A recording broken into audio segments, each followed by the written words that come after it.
Hello everyone. Today I am going to discuss about hand clapping.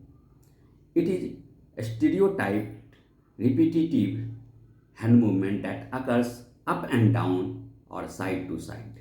It also includes finger wiggling, clapping, tapping, moving arms, shaking, clenching fist, or any other variations of these characteristics. Children with autism who show this behavior are easy to spot in schools and in public because this behavior is frequent, highly visible, and sometimes continuous.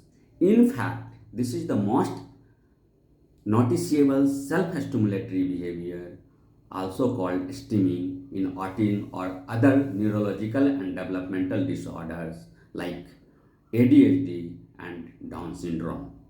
Now, normal and abnormal hand clapping. Some parents have a question or they think toddlers also clap their hands.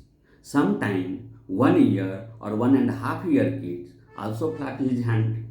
Let's see when hand clapping is normal or abnormal.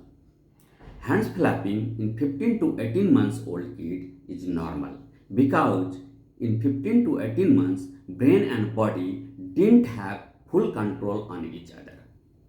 Child's body movement planning is in process in this period. This means formation of synapses between nerves which pass information between body and brain is developing. This movement planning or formation of synapses should be completed in 2 years. That's why we can also see an autistic kid's symptoms in a typically developing young child. So, if child is clapping his hand in this period, it is absolutely normal. After 2 years, if child is clapping his hand or on some excitement, he tights his body or he is tapping with his hand or putting hand in his mouth and cutting his fingers or sitting quietly and clapping his hand, then we can say this is abnormal hand clapping. Thank you.